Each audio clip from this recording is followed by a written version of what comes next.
Steve Bannon yesterday on Maria Bartiromo on Sunday Morning Futures. Best 10 minutes I think I've ever heard in my life. Steve Bannon laying out the case against the CCP. It was one of the most compelling appearances for 10 minutes I've ever seen ever.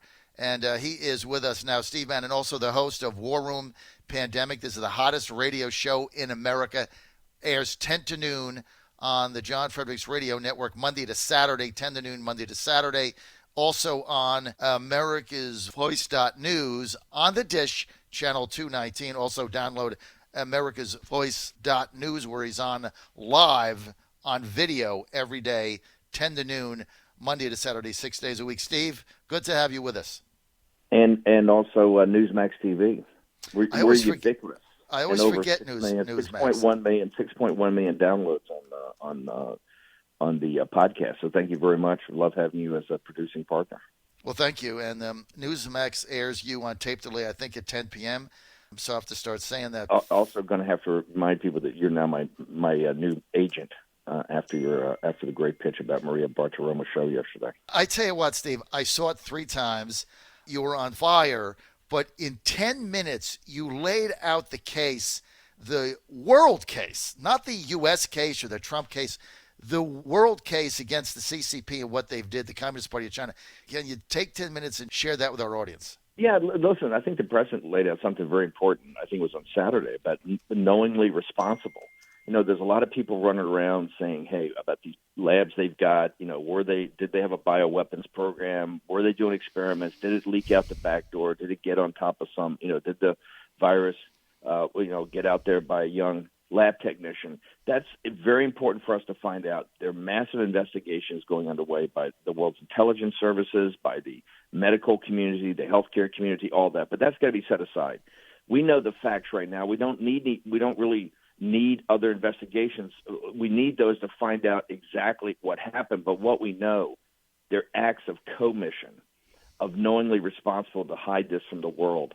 Starting in late December of 2019, we know for a fact between the Republic of China and Taiwan telling the World Health Organization that there was human-to-human transmission through my partner, Miles Guo, actually broadcasting on the 31st of December about this outbreak in Wuhan that was a human transmission, and most importantly, Dr. Li of one of these 8 physicians in Wuhan, who is in WeChat saying, "Hey, we have an outbreak of a SARS-like virus, of which the Chinese Communist Party, tortured him and his colleagues, forced them to sign confessions that they were rumor mongers just to tamp down this." If you go through the entire month, when President Xi and Wang Xishan knew what they did when they came to the White House on the days, I think it was the 12th, 13th, 14th, and 15th, they hid it, never talked to anybody in the American government about it. At that time, they had been misleading the World Health Organization, who quite frankly are kind of useful idiots under Dr. Tedros. On the 12th of January, the World Health Organization put out, we've talked to senior Chinese officials, and they tell us there's no human-to-human transmission. On the 14th, they tweeted out throughout the world, and we have all these documents, that there was no human-to-human transmission.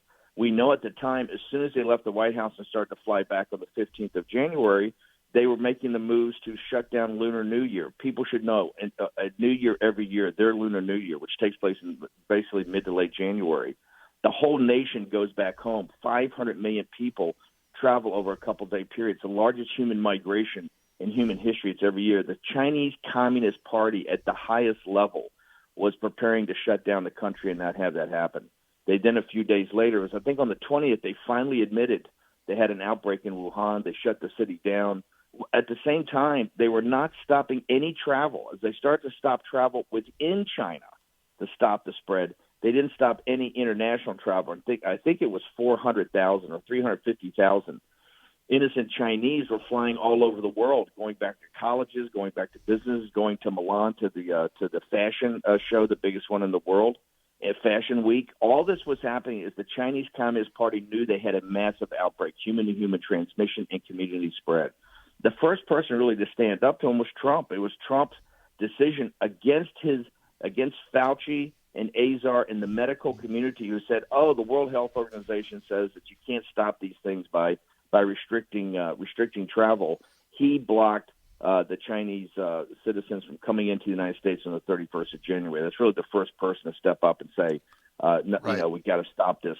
Now, my whole point is that there's a study from Southampton University by a Chinese doctor that's been referred to by Gottlieb, the former Scott Gottlieb, the former FDA guy, that says if they had acted in the last week of December, 95% of the deaths and the economic destruction in Wuhan, in Hubei, in China, and the rest of the world would all have been stopped. This tragedy is completely unnecessary.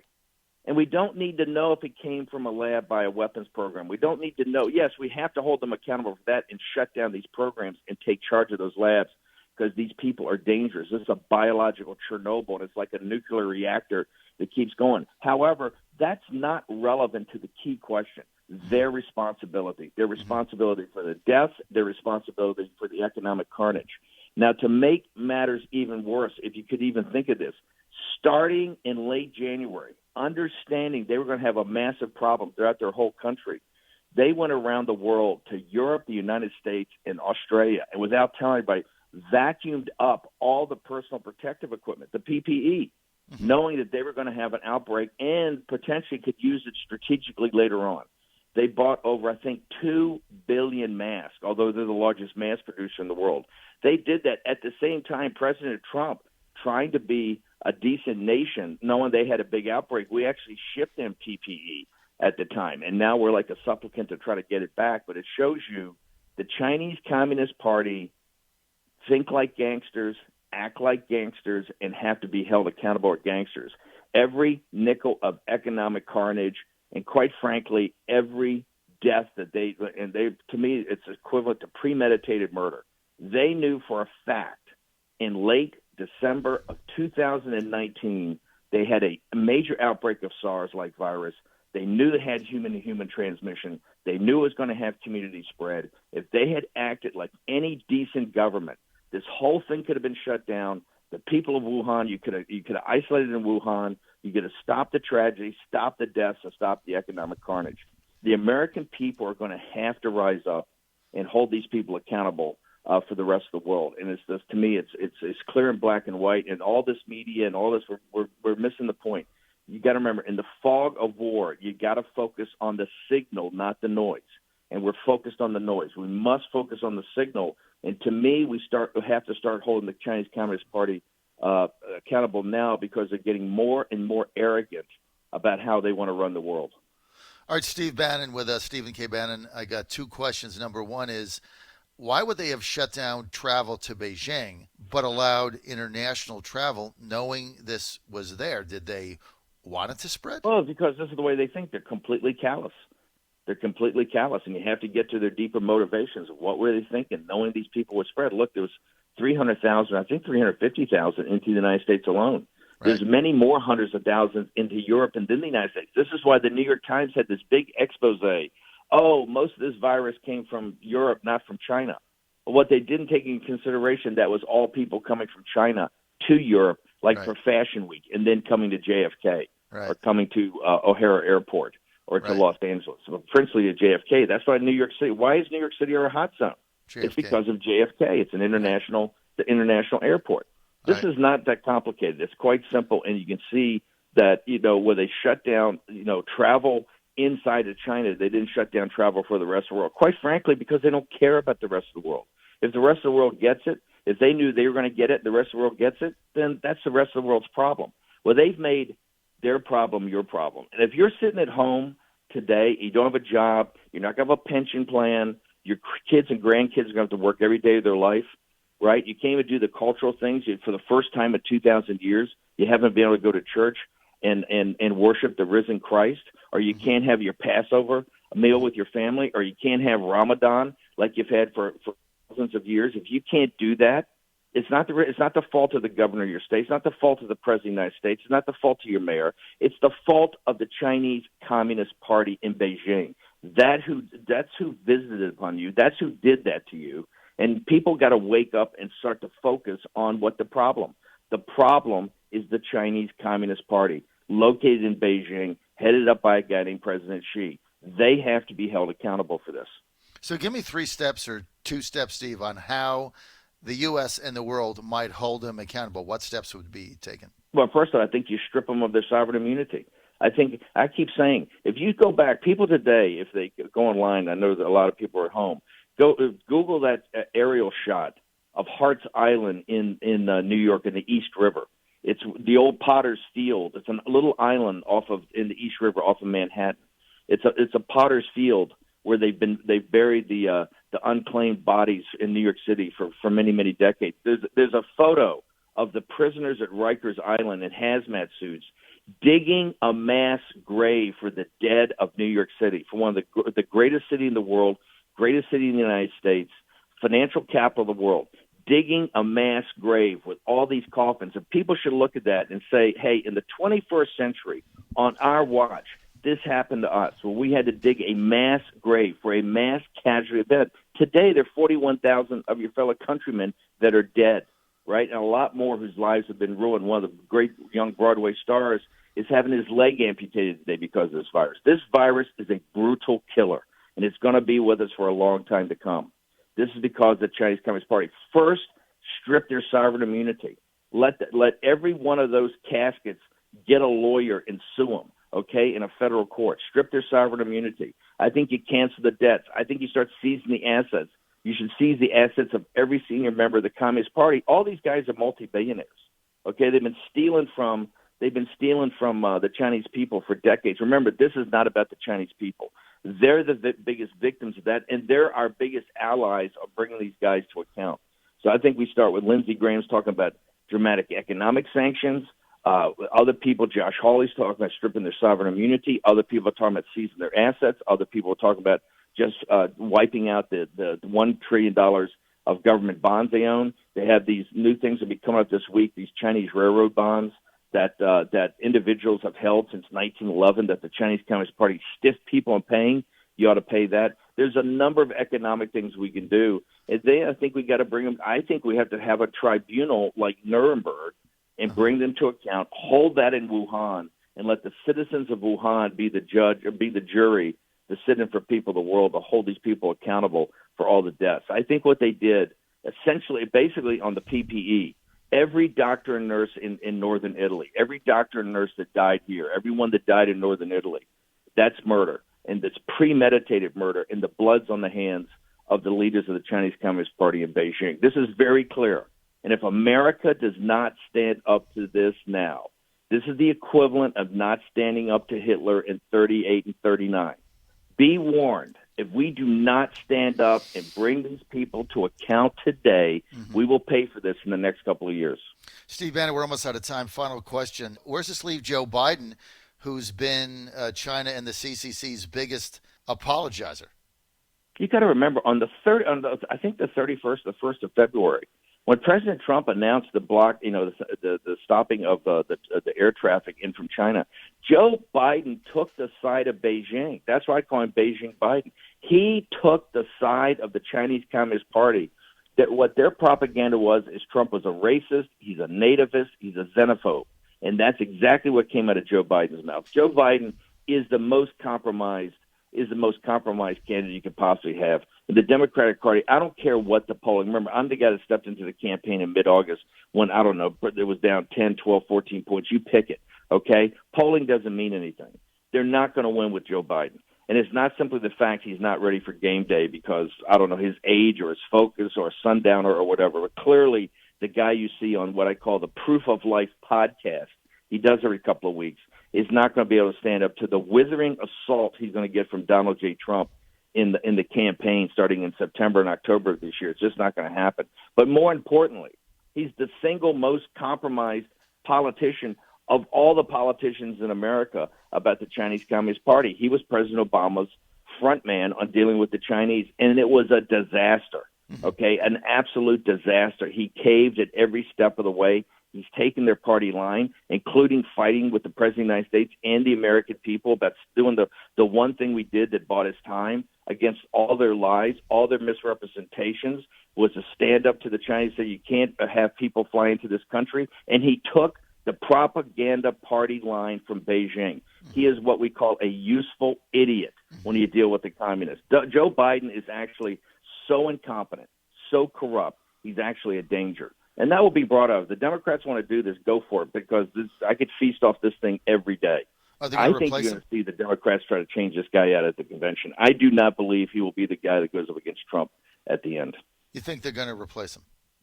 I think they're going to replace him. I don't care what his polling shows in Michigan. They're dancing around. He's up 9 points in Arizona. He's up 12 points in Michigan. They should understand with the Hillary as a lesson. That's all ephemeral. Okay, the American people are clearly weighing and measuring President Trump every day on his handling of the pandemic crisis. But Joe Biden is totally compromised. He is a running dog of the Chinese Communist Party. His son Biden, right, who's a total disgrace. A disgrace as a naval officer, a disgrace of everything he's ever done in his life. Completely irresponsible. Still sits on the board of these companies over there.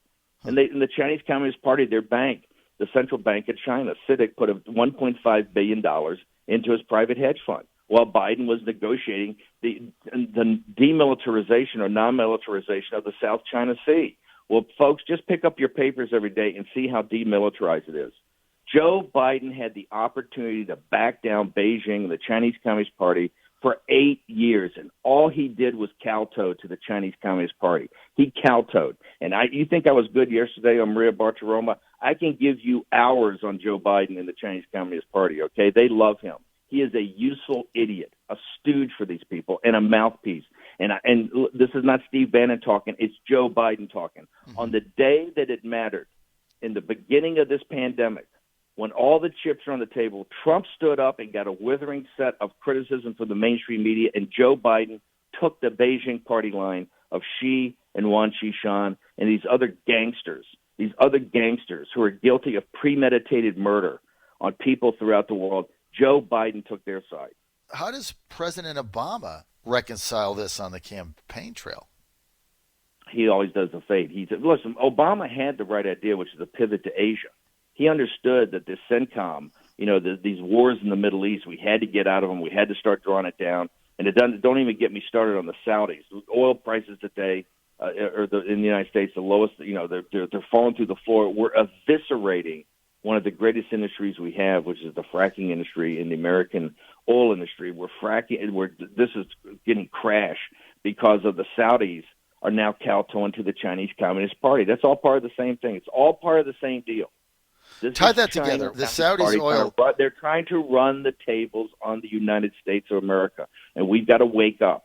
Because if we don't wake up, we're going to be standing alone against these guys, right, with the rest of the world kind of being neutral or really kind of kowtowing to them. We're in the valley of decision here for the next year or two. And the people in the United States got to understand this is like the Revolution. This is like the Civil War. This is going to be like World War II. This is the great fourth testing of the American people. It's going to be very simple, black and white. You're either going to take them on or you're going to kowtow. We're either going to take them on and back them down and stand up for all the values we've inherited for thousands of years, or we're going to kowtow to the Chinese Communist Party. There's no middle ground here. This is fairly black or white. And so Obama just does the fade on this thing because he understands that he turned this over to Biden, and Biden dropped the ball. Biden was a disaster. And we'll go through this in ad infinitum. And I don't care how many ads Biden takes out about President Trump. President Trump's the first guy ever to stand up to Chinese. That's what he's one of the reasons he won for president. The managed decline of the United States of America by our financial, cultural, business, and political elites is the reason Donald J. Trump beat Hillary Clinton. It's the reason he's president of the United States. He's the first guy, as imperfect as people say he is, he's the first guy to stand up to the Chinese Communist Party, the first guy to stand up to him. And at the moment of decision, when we had to stop the air traffic from coming in, Joe Biden took the side of the communists. He took the side of the party in Beijing. He took the side of Xi and came out with the nastiest thing you could say. You're a racist, you're a xenophobe, and you're a nativist. And I tell you who doesn't believe that. The working people in Wuhan. They understand President Trump. What President Trump was trying to do is to stop this pandemic and to ultimately save as many lives in Wuhan as we possibly could. And that's why I broadcast in there a couple of days a week outside of the pandemic show. Right. The Chinese people are on our side. Right. They hate these guys more than we hate them. Steve, final question. You were in Wall Street. You were with Goldman Sachs. We flooded the zone with trillions of dollars now going to private equity. They're now merging their balance sheets with the Fed to get rid of debt. How does that benefit us?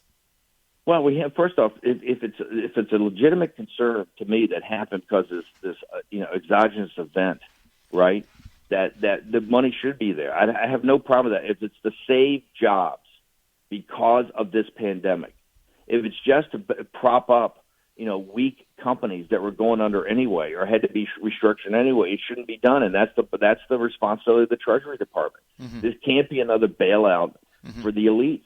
And what it could easily turn into is a bailout. Now, there's supposed to be all kind of provisions that stop it from being that. That's why, quite frankly, I don't like the fact that Larry Fink, the senior guy, this guy from Wall Street, is from BlackRock. Is one of the senior guys. He's one of the guys that's in business with the Chinese Communist Party. He's one of the gangsters. Like a lot of the characters have been picked on this. All right, Steve, I've overextended your time. You said 10 minutes. I took 20 minutes. I'm sorry, but it was. You got me. You got me on a roll, John. I know, man. I got you on a roll. The best thing you do is easily. Well, the best thing you do is come on my show and you get 20 minutes. Fantastic, Steve. I want to thank you for your time. I don't even get 20 minutes on my own show, so thank you for having me. I know that's Steve Bannon, War Room Pandemic, 10 to noon, hottest show in America right now. A must listen.